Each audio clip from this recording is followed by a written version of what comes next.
Welcome to the 2022 GymACT Collegiate Nationals recap.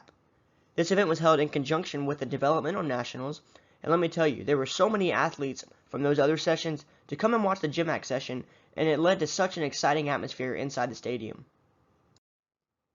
The growth in GymACT has really been tremendous recently. Just 7 years ago in 2015, we had 4 teams represented at the Collegiate Nationals, and this year in 2022, we had 14 programs, so we added 10 teams within 7 years. It's just an amazing step forward for the sport of men's gymnastics. So now let's go ahead and break down this competition in 2022. For the first time in over a decade, we are seeing Arizona not on top of the leaderboard.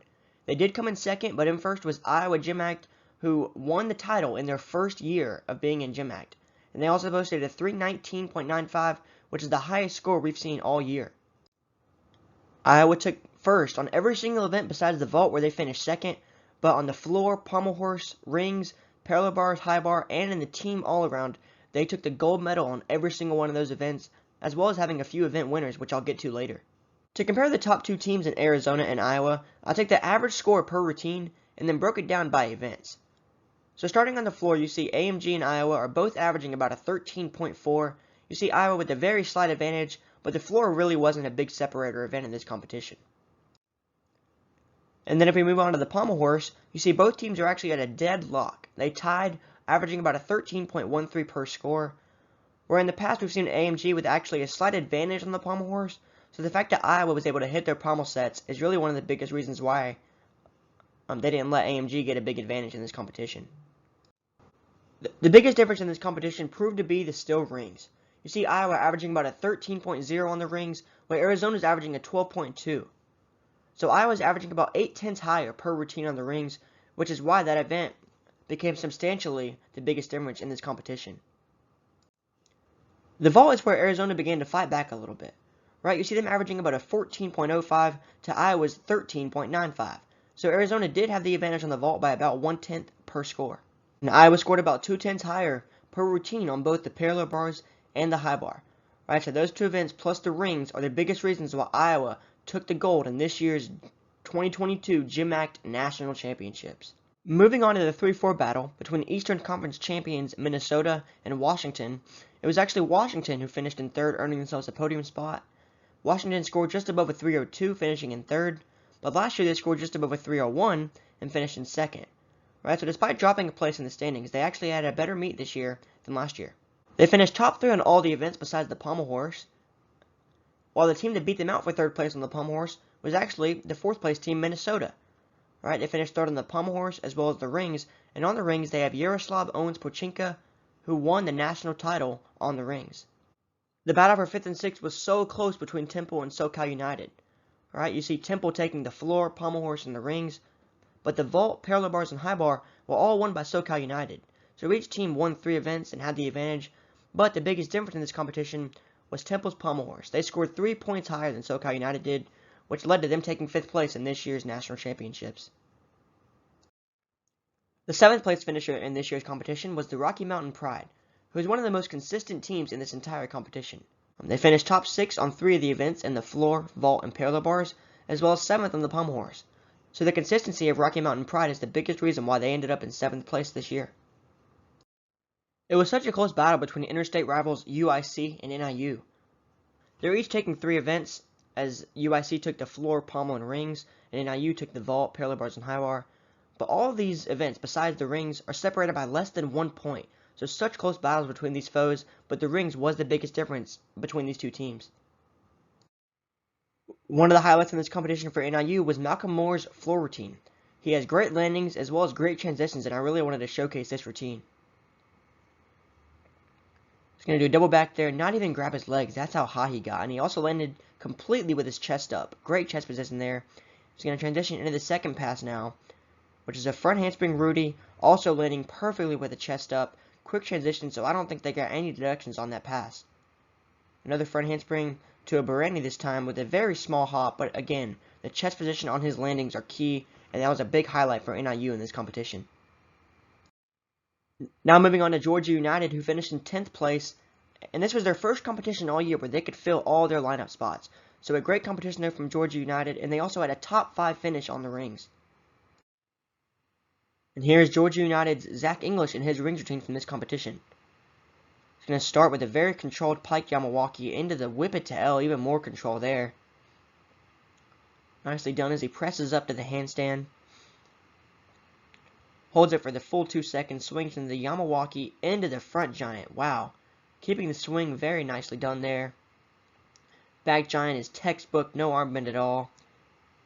Going to do a giant through into the full out, small step on the end. But besides that, it was a very clean routine there from Zach English. And he did the all-around actually and finished in 7th place. And he was a big reason why Georgia United was able to finish in the top 10 as well as 5th place on the rings. Alright, now moving on to the New York Alliance, who finished in 11th place. And one of their biggest highlights from this competition had to be Ethan Rio on the high bar. He's going to start off with a huge Yamawaki there, big tap there. Swings cleanly out of it. And he's got some big skills coming up here. Quas with a pretty nice angle on the catch. He's going to do another one right here with an extra half turn. It's called a Ribalco. Keeps the swing out of it. Not much arm bend. Endos nicely up to the handstand. Pirouette also finishing in handstand. I love the angles that he has. He does it once again right there on the Stalder. Flying giant for the extra skill. Winding up for his dismount now. Layout full in. Just a small hop. I mean, you see his coach getting excited. You know that had to be a highlight for New York Alliance in this competition. Huge set there for Ethan. Alright, now we're moving on to the event winners. Here's the floor winner, Iowa's Evan Davis. Has a very unique first pass coming up. Whip half, punch double front. I mean, you rarely ever see that skill. Very nicely done there for Evan. Going to do a nice 2.5 punch layout. It's a pretty common pass for NCAA, but for GymACT, that's a big pass there. It's a 7/10 pass because it gets the connection bonus. Then a nice 1.5 punch full. Got the stick on it. Very clean. As well as some nice transition there for Evan. Going to go into the wide arm press now for the non-acrobatic element group. Got the hold for 2 seconds. Looks like he's going to do another non-acrobatic skill. Pike through, press to handstand. Just a few passes left for Evan. Scored a 14-1 on this routine. I mean, that's a big score. Clean back layout, got the stick. You know, it's a free 2/10 basically there for Evan. Triple full. Oh, just a small step. I mean, a huge routine there. That's the reason why Evan Davis was the floor winner in this year's national championships. Alright, the parallel bars winner was also from Iowa. Carter Topp posted a 14-4. Folks, I love this routine. From start to finish, it has the difficulty, it has the execution. Posting a 14-4 is such a big score there for Carter. He's going to mount with a peach to handstand. It's a pretty rare mount, but he does it so nicely. And then a huge bob star. Done, I mean, that's textbook. I don't think they took any deductions on that. Clean giant as he transitions into the huge lapel. Got so much air from the bars. Struts to handstand, also right to the handstand. No arm bend, no arch. He's going to do a peach to L now. Again, I mean, I haven't seen any deductions at all in this routine. The L, the press, everything is perfect so far. He's going to do a front up rise. Swinging back up to handstand, just an extra few tenths. And this dismount is perfect. Double pike, got the stick, landed chest up. I mean, he was so hyped after that. Carter Topp is your 2022 GymACT National Champion on the parallel bars. The pommel horse, vault, and high bar were all won by gymnasts at Iowa. It was Carter Topp, who we just saw in the parallel bars. He also won in the pommel horse. He scored a 13.45 to win that event. On the vault, it was Iowa's Amari Sewell. We've seen his vault before. He does a beautiful cos 1.5, which is 2.5 twist. He scored a 14.6. Amazing vault there from Amari. On the high bar, it was Zach Titterman, who posted a 13.6 to win his national title on the high bar. Here are your all-around standings from this competition. And the top three, Evan Davis, Carter Topp, Jordan Williams, they all finished less than 0.2 of a point apart from each other. So these three on the podium really could have finished in any order, but it was Evan Davis who took the gold. University of Washington had two top 10 finishers in this competition. It was Andrew Lehman coming in 4th, as well as his teammate Oscar Hemmert finishing in 9th in this year's national championships. Alright, and finishing in 5th was NorCal United's Evan Hymanson, who finished 5th with a 74.7. Collegiate United is a team we haven't seen all year, but nonetheless, Evan decided to come out, compete in the all-around, and it worked out great for him because he finished 5th. Ryan and his teammate Andrew Hyde finished 6th and 8th in this competition respectively. Sandwiched in between them was Georgia United's Zach English, as I mentioned earlier. And then finally finishing in 10th place was KC United's Asa Thompson, who finished 10th with a 70.5. The N2 award for the most outstanding senior went to Iowa's Evan Davis.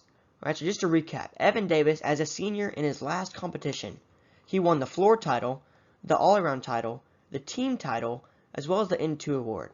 I mean, what a way for Evan Davis to go out in his last gymnastics competition. It was an amazing competition for him and Iowa and the entirety of GymACT. Alright, here's one last look at the 2022 GymACT Collegiate Nationals results. One last big congratulations to Iowa as they finished in first with a 3:19.95. Again, that's the highest score we've seen all season, folks. So that'll conclude this year's GymACT Nationals recap. Thanks so much for watching, and as always, go GymACT.